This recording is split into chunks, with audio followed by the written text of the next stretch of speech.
Hello दोस्तों, स्वागत है आपका हमारी इस नई वीडियो में। आप देख रहे हैं आपका अपना यूट्यूब चैनल अप्रेंटिसशिप गाइड, जिसमें है all about apprenticeship training. The Indian navy किसी परिचय का मोहताज नहीं है। देश का एक डिफेंस सर्विसेज का सबसे ये कई इम्पोर्टेंट और एक बड़ा संगठन है, जिसमें जो भी कैंडिडेट अपनी नौकरी लग के देश को जो सेवा करना चाहते हैं, जो कैंडिडेट एज ए ऑफिसर्स है वो डिफेंस सर्विस में जाना चाहते हैं, या खास तौर से जो कैंडिडेट इंडियन नेवी में नौकरी करने के इच्छुक है, तो उन कैंडिडेट्स के लिए यहाँ पे है ऑनलाइन एप्लीकेशन फॉर्म्स हैं वो यहाँ पे मांगे गए हैं। Short service commission as a officers various entries यहाँ पे है वो जारी की गई, जो कि जनवरी 2027 से इसका कोर्स स्टार्ट होगा। और यहाँ पे जो 27वां कोर्स है वो यहाँ पे लॉन्च कर दिया गया, जिसका ऑफिशियल नोटिफिकेशन 24 फरवरी 2026 जिसका एप्लीकेशन फॉर्म 24 जनवरी 2026 से लेकर 24 फरवरी 2026 के बीच में है वो भरा जाएगा। तो इसमें जो इंडियन सिटीजन है, लेकिन सबसे बड़ी कंडीशन इसमें यह रहेगी कि इसमें अनमेरिड मेन और अनमेरिड वुमन कैंडिडेट है वही इसमें पार्टिसिपेट है, वो कर सकते हैं। शॉर्ट सर्विस कमीशन एसएससी जनवरी 2027 के बाद में शुरू होगा। इंडियन नेवल एकेडमी इजीमाला केरला के अंदर, तो इसमें गवर्नमेंट ऑफ इंडिया की ओर से ये जो वैकेंसी निकाली गई है, इसमें जो कैंडिडेट सारा एलिजिबिलिटी क्राइटेरिया फुलफिल करते हैं ऐसे कैंडिडेट है, इसमें अपना एप्लीकेशन फॉर्म है वो सबमिट कर सकते हैं। Essential education qualifications, number of vacancies आप यहाँ पे चेक कर सकते हो। सबसे पहले तो यहाँ पे ब्रांच और कैडर है executive branch GSX hydro, cadre में बी बीटेक है एनी डिसिप्लिन में विद मिनिमम 60% मार्क्स के साथ होनी जरूरी है। 76 वैकेंसी यहाँ पे निकाली गई है। इसमें मैन और जो वुमेन दोनों ही कैंडिडेट अपना एप्लीकेशन फॉर्म सबमिट कर सकते हैं। एज लिमिट है जनवरी 2002 से लेकर 1 जुलाई 2007 के बीच में होनी जरूरी है।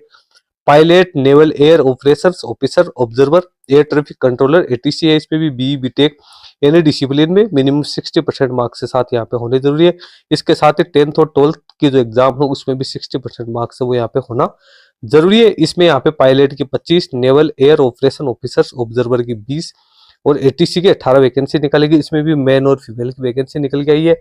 2 जनवरी 2003 से लेकर 1 जनवरी 2008 के बीच में कैंडिडेट की डेट ऑफ बर्थ है वो होनी जरूरी। लॉजिस्टिक है B BTech any discipline of first class या एमबीए विद फर्स्ट क्लास या BSc BCom BSc IT first class के साथ पास आउट, जिसमें पीजी का diploma finance logistic supply chain management material management में होना चाहिए, या MCA MSc IT with first class होनी जरूरी है। 10 वैकेंसी मेन और वुमन इसमें भी पार्टिसिपेट कर सकते हैं। 2 जनवरी 2002 से लेकर 1 जून 2007 के बीच में कैंडिडेट की डीओबी यहाँ भी होनी जरूरी। अब एजुकेशन से संबंधित जो वैकेंसी उसमें आप यहाँ पे देख सकते हो अलग अलग वैकेंसी है वो यहाँ पे निकल गए। एमएससी एमए और एमएससी एमए के लिए 7 वैकेंसी, बी बीटेक या एमए एमटेक के लिए 8 वैकेंसी निकल के आई है। इसमें भी डीओबी 2 जनवरी 2002 से लेकर 1 जनवरी 2006 के बीच में होनी जरूरी। डिसिप्लिन आप यहाँ पे चेक कर सकते हो।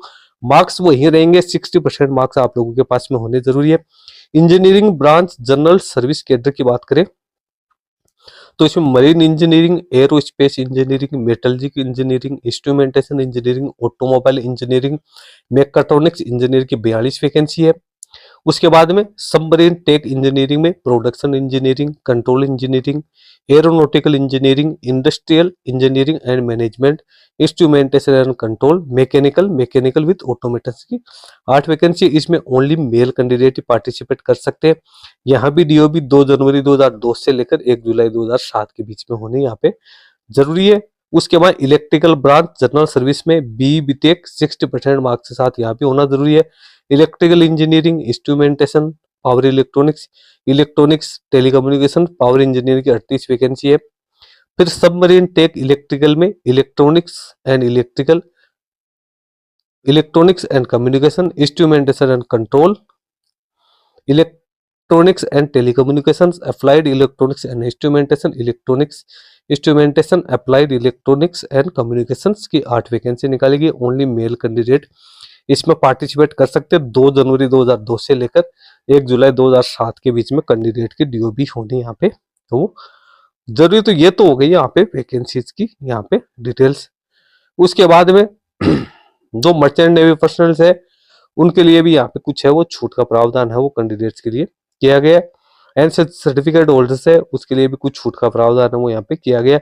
हु कैन अप्लाई, कौन अप्लाई कर सकता है? तो कैंडिडेट जिनके ग्रेजुएशन या पोस्ट ग्रेजुएशन में या फाइनल ईयर के एग्जाम में मिनिमम 60% मार्क्स है वो कैंडिडेट्स में पार्टिसिपेट है वो कर सकते हैं। रिकॉग्नाइज यूनिवर्सिटी के कैंडिडेट के पास में यहाँ पे है क्वालिफिकेशन है, या कॉलेज है या इंस्टीट्यूशन के क्वालिफिकेशन है, वो होनी यहाँ पे जरूरी है। जो कैंडिडेट सारी एजुकेशन क्वालिफिकेशन कंप्लीट करता है उन कैंडिडेट को INA एजीमाला जनवरी 2027 तक यहाँ पे ज्वाइन करनी जरूरी है। उसके बाद में ट्रेनिंग के दौरान कैंडिडेट को क्या मिलेगी, तो पायलट या NAWO को 31,250 रुपए एडमिसेबल यहाँ पे अलाउंसेज मिलेंगे। सबमरीन अलाउंस मिलेगा 31,250 रुपए। ये कुछ है जो अलाउंसेज जो कैंडिडेट को यहाँ पे है वो पेड है, वो किए जाएंगे। मेडिकल स्टैंडर्ड रिलैक्सेशन क्या क्या रहेंगे तो वो आपको दे रखा है। टेन्योर ऑफ कमीशन की बात करें तो इनिशियल तौर पे 12 साल के लिए रहेगा, जिसको 2 साल के लिए एक्सटेंड किया जा सकता है। टोटल 14 साल तक कैंडिडेट इस सर्विस में इस कमीशन में नौकरी है वो कर सकते हैं। सिलेक्शन प्रोसीजर की यहाँ पे बात करें तो कैंडिडेट का सिलेक्शन किस आधार पे वो रहने वाला, तो शॉर्ट लिस्टिंग है कैंडिडेट की, वो तो नॉर्मलाइज मार्क्स जो कैंडिडेट ने क्वालिफाइंग डिग्री में प्राप्त किए उसके आधार पे कैंडिडेट की शॉर्ट लिस्टिंग है वो यहाँ पे है वो की जाएगी। इसी के आधार पे फिर कैंडिडेट है उसकी SHP के लिए शॉर्ट लिस्टिंग है वो यहाँ पे होने वाली है। तो मिनिमम 60% मार्क्स तो मैंने आप लोगों को बता दिया। शॉर्ट लिस्टेड कैंडिडेट है तो उनको जो SSB का इंटरव्यू होगा इसकी जानकारी ईमेल या SMS के जरिए है वो कैंडिडेट को दे जाएगी। मेरिट लिस्ट है वो तो कैंडिडेट SSB में या जो इंटरव्यू में जो मार्क्स प्राप्त किए उसके आधार पे कैंडिडेट है उसको यहाँ पे फाइनल मेरिट तैयार की जाएगी। उसके बाद मेडिकल क्लियरेंस है कैंडिडेट को यहाँ पे जरूरी है। मेडिकल एग्जामिनेशन वेरी इंपॉर्टेंट यहाँ पे स्टेप है, इसको पास आउट करना कैंडिडेट्स के लिए जरूरी है। और मेडिकल से जुड़ी है SSP से जुड़ी है तो सारी जानकारी आपको www.joinindiannavy.gov.in के ऊपर आपको देखने को मिल जाएगी। ट्रेनिंग है उसकी ट्रेनिंग है मैंने आपको बताया थी केरला में आप लोगों की ट्रेनिंग है वो रहने वाली है। ओनली अनमेरिड कैंडिडेट्स है वही ट्रेनिंग के लिए यहाँ पे एलिजिबल हो रहने वाले। प्रोबेशन पीरियड की बात करें तो 2 साल के लिए कैंडिडेट प्रोबेशन पीरियड पे रहेंगे। पेड अलाउंसेज है वो कैंडिडेट को शुरुआती तौर पे 1,25,000 अप्रोक्सीमेट कैंडिडेट को यहाँ पे हर महीने मिलेंगे। उसके बाद में कैंडिडेट की जो उसके रैंक है या प्रमोशन है या जो भी कैंडिडेट की सर्विस है पोस्टिंग है उसके अकॉर्डिंग कैंडिडेट को सैलरी पेड यहाँ पे की जाएगी। एप्लीकेशन फॉर्म आपको www.joinindiannavy.gov.in के माध्यम से फिलअप कर सकते हैं, या यहाँ पे आपको QR कोड दे रखा है इसको स्कैन करके और आप इसमें अपना एप्लीकेशन फॉर्म है वो सबमिट कर सकते हो। दोस्तों जो भी कैंडिडेट इंडियन नेवी में सर्विस करने के इच्छुक है शॉर्ट सर्विस कमीशन में, जिन कैंडिडेट के पास में खास तौर से BE BTech के क्वालिफिकेशन से इसके अलावा कुछ पोस्ट ग्रेजुएशन के कोर्सेज भी इसमें इंक्लूड किए गए, तो ऐसे कैंडिडेट है जो फिजिकली फिट है और जिन कैंडिडेट के मार्क्स काफी अच्छे हैं और जो कैंडिडेट 12 से 14 साल तक शॉर्ट सर्विस कमीशन में नौकरी करने की इच्छा रखते हैं, ऐसे एनर्जेटिक और यहाँ पे जो एलिजिबल कैंडिडेट है इंटरेस्टेड कैंडिडेट है उनके लिए यहाँ पे बढ़िया मौका है कि वो इंडियन नेवी जैसे बड़े संगठन में वो काम करके और अपने सपनों को साकार कर सकते हैं। दोस्तों वीडियो में इतना ही। वीडियो अच्छा लगे तो इसको लाइक शेयर करना। कोई क्वेरी या क्वेश्चन है तो आप हमें कमेंट करके बता सकते हैं। चैनल को ज्वाइन नहीं किया तो चैनल को भी ज्वाइन कर ले, क्योंकि इस चैनल पे आपको इस प्रकार के नई नई अपडेट्स मिलते रहती है। Thank you and bye bye.